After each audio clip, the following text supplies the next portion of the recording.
People that have watched someone else's pets. What story didn't you tell the owner afterwards?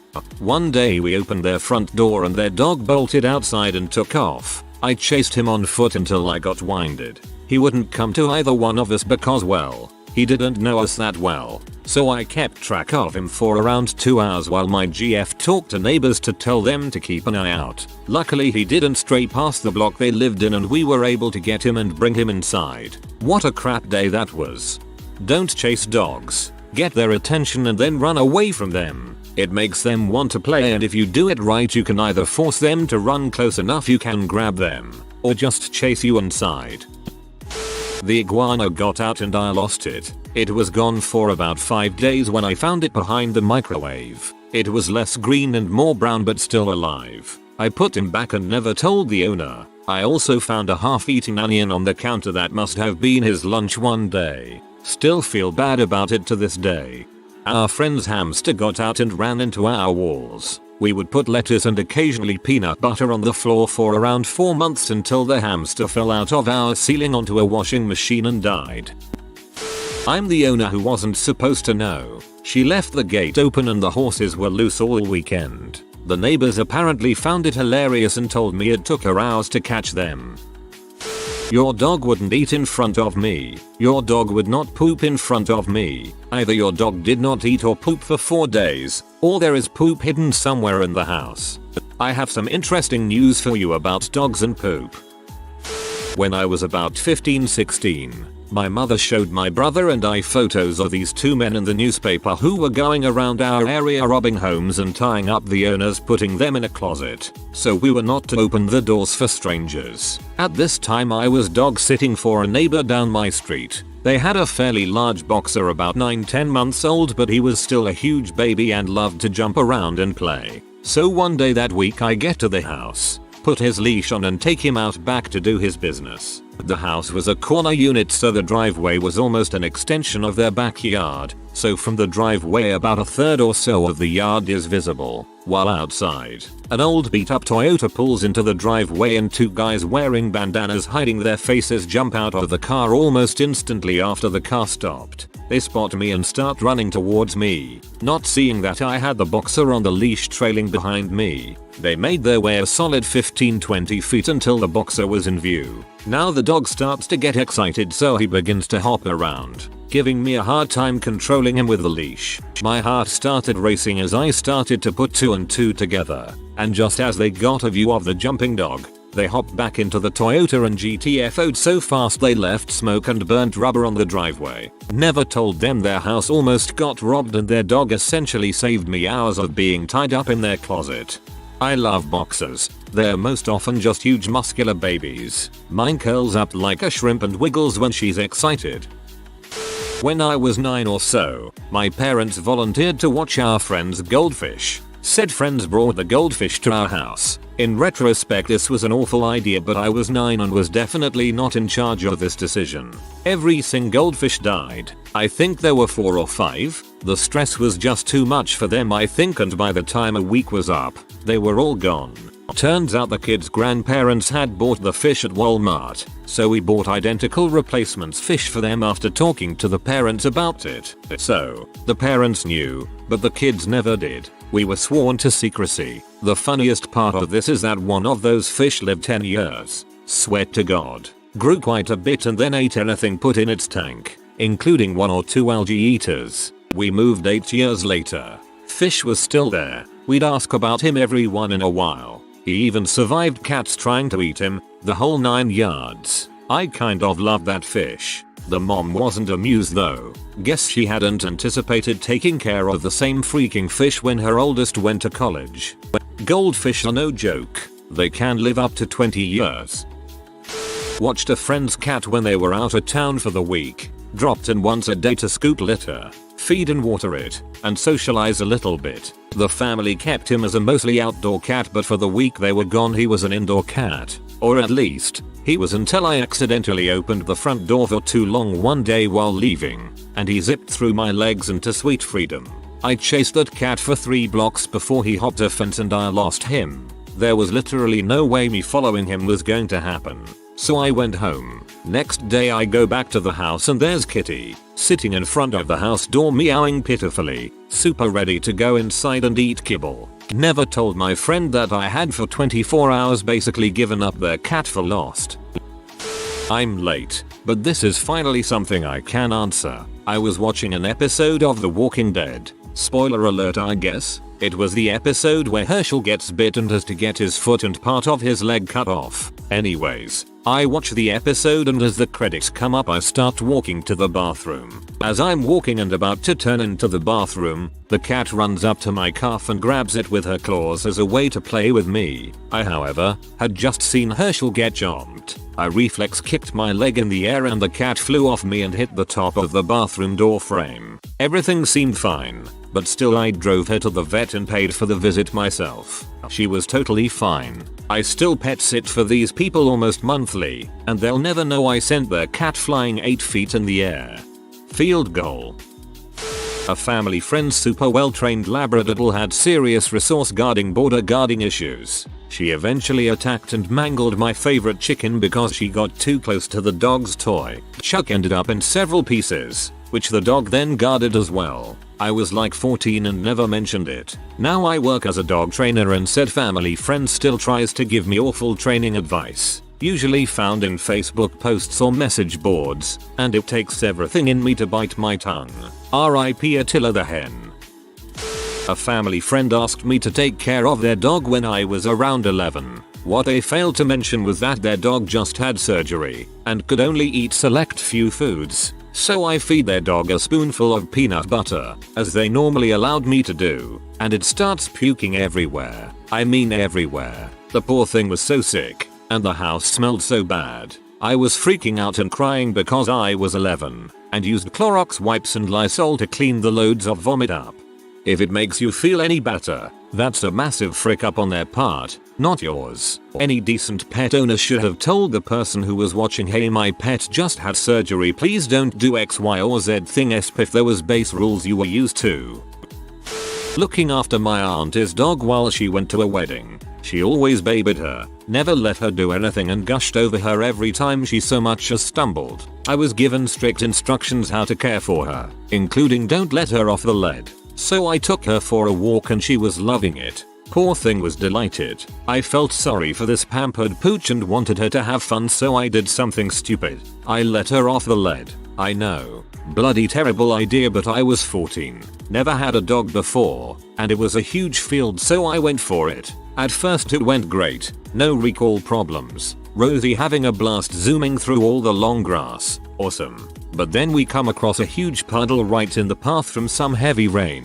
Bam. She's right in it. Not deep enough to drown or swim or anything, but deep enough for her to intentionally stick her whole head under. She'd only gotten groomed the day before. After much yelling and near hyperventilating, I managed to encourage her back to me, clipped her on the lead and whisked her home. My mum opened the door to a mud splattered me and this sodden water rat. We spent the next hour trying to get her dry and preened up to standards, but my auntie never asked me to look after her again, so I think she knew. We had fun though, didn't we, Rosie?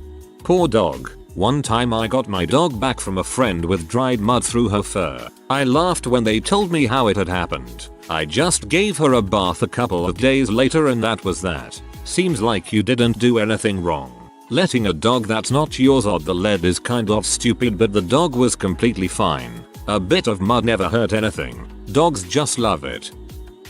Coming from the other side of this as an owner, as a teenager, I went away on holiday with my parents for a week. At that time I had 5 guinea pigs. Normally they went into the local vet's boarding facility when we were away, but on this occasion my uncle and cousin said they would look after them. I do not know why my dad agreed to let his brother take care of them, as my uncle is the only one in the family who appears to have little ability for the most simple practical tasks. He lurches from one disaster to another, permanently in debt, and his house is literally falling down around him as he can't or won't make the simplest repairs, such as fixing a leaking tap. Anyway, we came back home, perhaps unsurprisingly, to find the garage a wreck. The hutches stank to high heavens. poo and sawdust over the floor, an empty water bottle and one dead guinea pig. Of course cousins feigned surprise and said they'd been over every day. All piggies fine and water bottle was full. It was clear they were lying and pretty sure the GP was dead a few days. I suspect they only visited once but would dearly like to have known what actually happened. That is so sad. Poor guinea pigs, and I can't wait believe they let them die. That's horrible. That their bunnies spent most of the week in the small indoor cage. They escaped their outdoor pen twice in the first few days. Chasing 2 rabbits around the cul-de-sac for several houses was enough to turn me off pet rabbits forever. My brother's puppy tried for hours to hump his dog bed. Took me a while to realize that's what he was going for, but at that point he'd been pulling it around the room for 10 minutes unable to make any progress. I just let him try fruitlessly until he tired himself out. I'm glad he couldn't actually manage to hump it, because I didn't want any part in that situation. I had a dumbass dog that tried to hump the cat. Poor cat had no idea how to react and just meowed until someone came to check on her. Then she'd glare her signature "I did not sign up for this bulls." My ex-girlfriend's dad had a pug, and I was tasked with taking care of it for a week while they were both out of town. Now, this pug was extremely hyperactive and spastic. It couldn't sit still for 2 minutes without jumping all over you, getting in your face, grunting obnoxiously, and running full sprint back and forth across the room. It was a nice enough dog, but very annoying.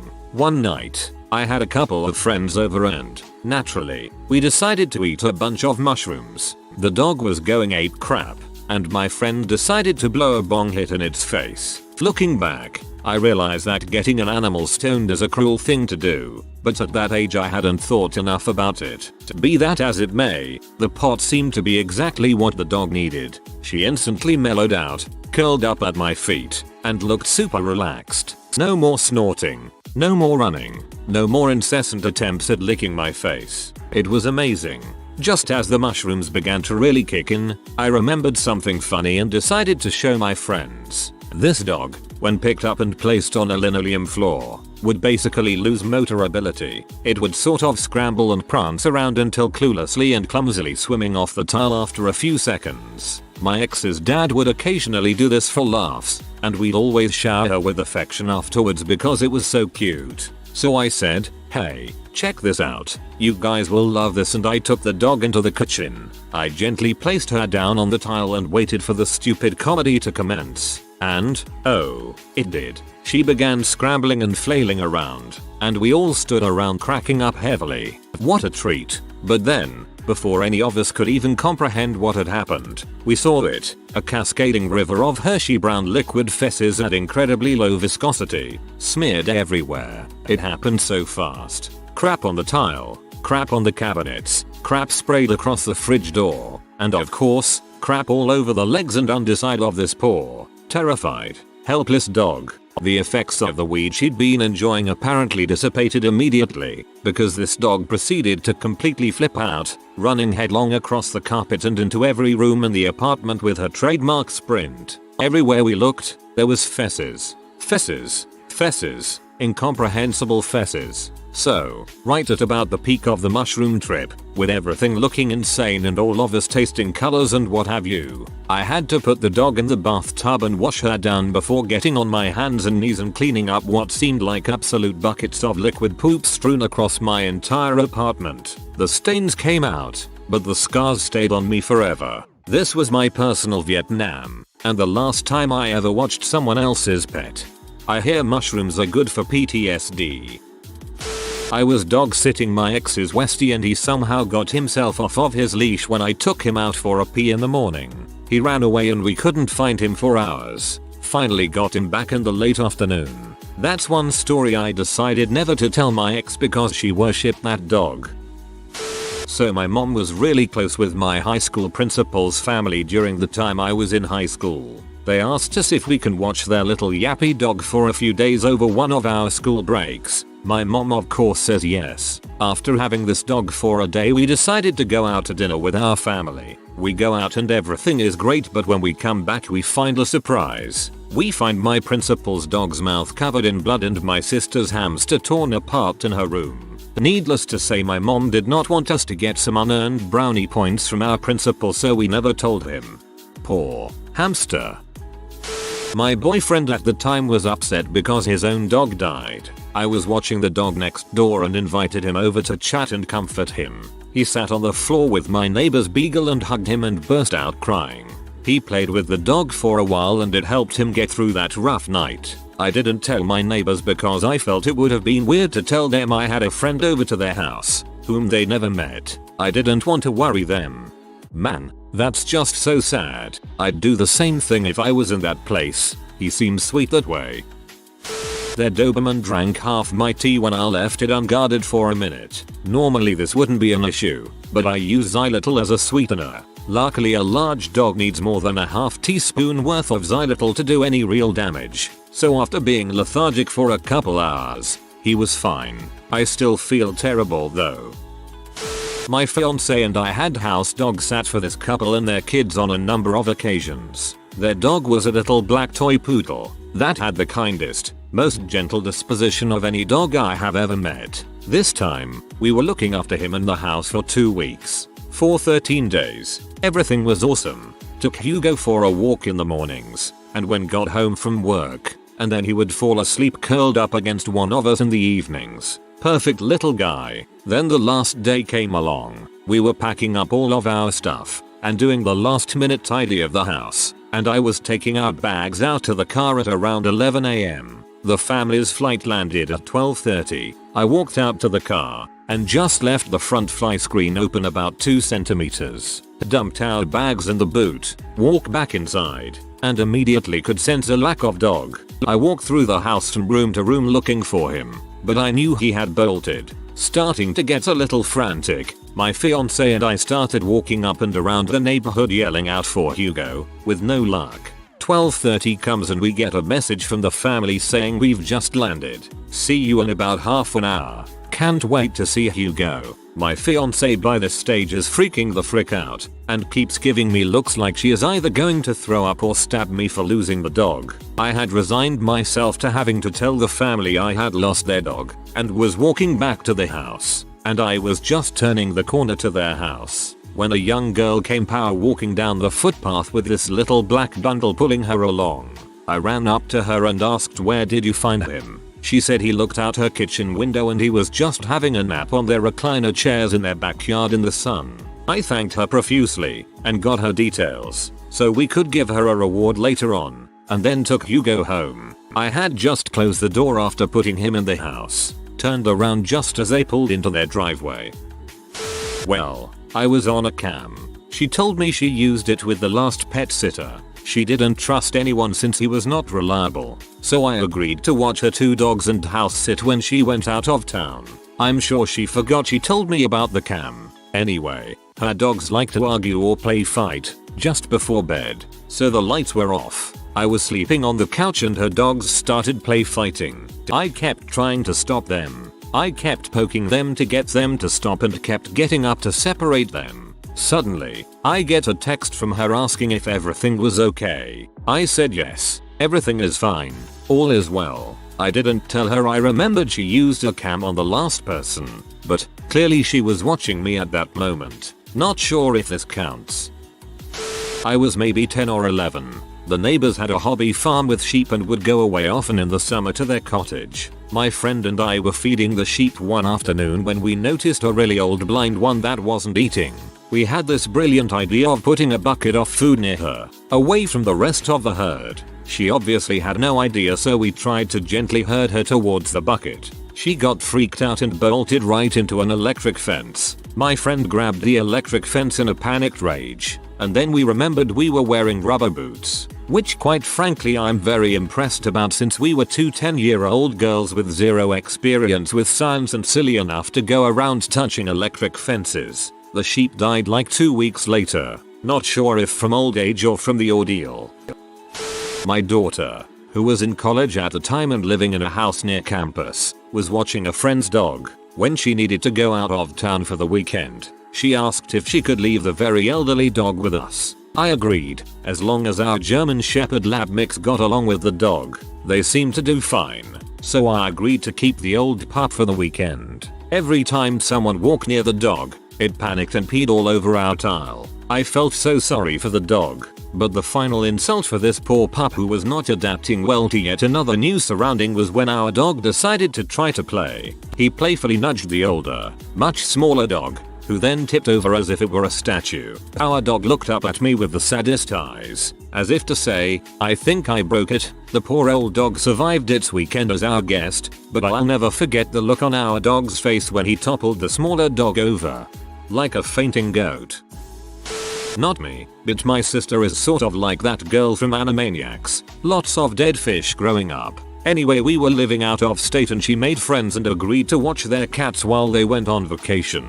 They were both kittens. They got fleas and she had a spray from her own adult cat. She was going to spray it. I hear caskrunk, caskrunk, caskrunk, caskrunk. I said, did you even read the directions? The bottle said 1 caskrunk for adult cats only between the shoulders. This kitten was 4 caskrunk and undoused. It started retching and shivering. It lay down for a long time. A few months later her friends said it died of cancer. Oh my god, that poor kitten.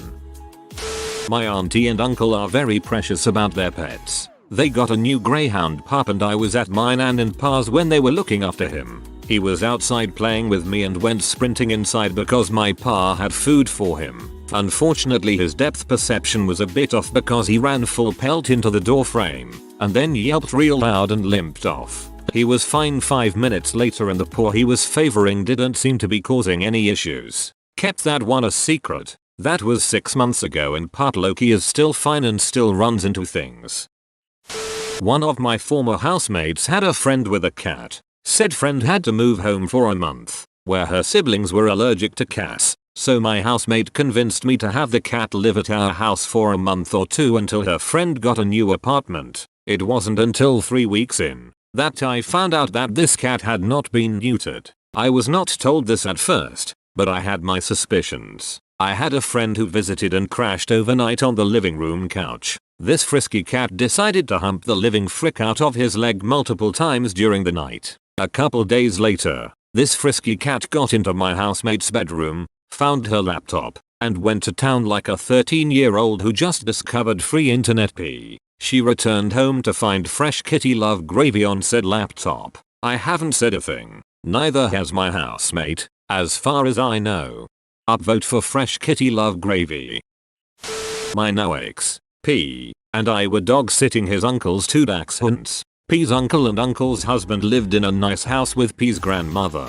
They were vacationing in Italy. Roz and Lucy, the whiners, were very playful and we were tossing the ball to Roz back and forth and he eventually got tired. Or so we thought. So we're on the back deck having a smoke and suddenly we hear this ripping sound. We immediately check things out and Roz is tearing up the couch skirt. Turns out the ball rolled under the couch but we messaged P's uncle about it and they had a friend come by and sew it up and we never told the grandmother. The house was very nice and the furniture was very expensive so that is one that we have kept under wraps. Been about 2 years and I'm still friends with said uncle on FB and he checks up on me once in a while and have heard nothing. We were petrified when it happened. I lived with this dog but it wasn't technically mine.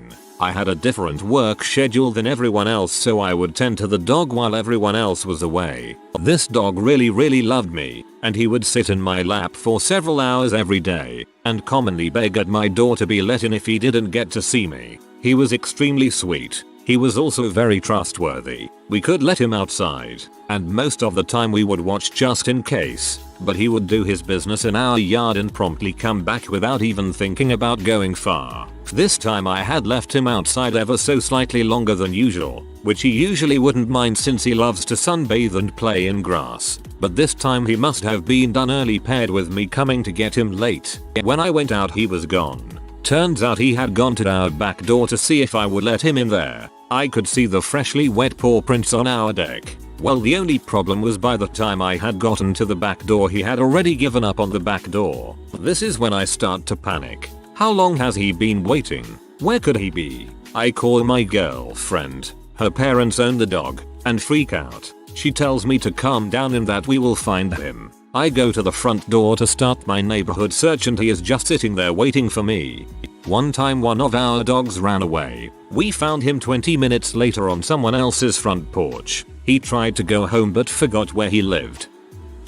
One time I dog sit for friends of my mom. They had 4 large dogs, one of which was mostly deaf. They lived on this huge property in the woods, so walking the dogs meant walking them around the path out back with these tracker collars instead of leashes. First time I take them on their noon walk, the deaf one keeps going off the path. I click the button for her collar to call her back. No response. So I chase her off the path with the other 3 dogs in tow, but she keeps going off in random directions until I completely lose her. Then I realized I was lost in the woods. I then start trying to find the path again, with the other 3 dogs still in tow. No luck. I run into the deaf one again, but she just goes off on her own again. I start to panic. At this point I'm starting to feel tired and dehydrated, and maybe it was my imagination, but the dogs looked tired and dehydrated too. I finally cut my losses with the deaf dog and decide to focus on saving the 4 of us and go out again looking for her later once the other dogs were safely in the house. I had my phone and tried to pull out the GPS to find my way back to the house, but there's no cellular data signal. I try to use a compass app to go in the direction that I assume I would need to go. Also doesn't work. 2 of the dogs that are with me start to get impatient with me and start to go off in other directions. Luckily I'm able to verbally call them back because the trackers don't seem to be working for them either, but I'm getting nervous about them running off too. I keep on stamping through brambles while my legs get cut up, at this point completely desperate to just get out of these woods. I finally come across a sign that indicates someone else's property. I decided to just walk past the sign and into the other property, hoping that it will take me to the road. It does. I've never been so happy to see a lawn in my entire life. I walk through the yard with the dogs and back to the house, where the deaf dog was sitting on the porch, waiting to be let in. I go inside with all 4 dogs and take their tracker collars off. I was terrified to go out again and put the deaf dog on a leash for safety. Then as I'm putting the tracker collars on the other dogs, I realize why no one was responding to the trackers. I hadn't turned them on.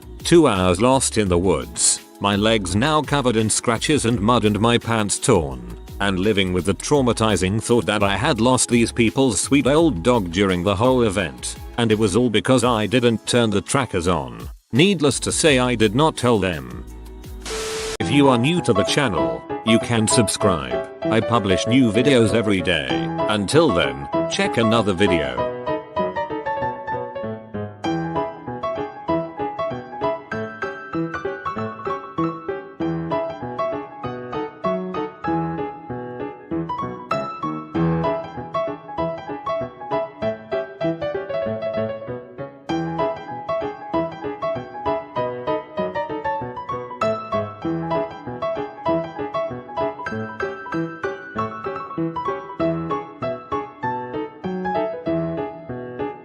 Bye for now.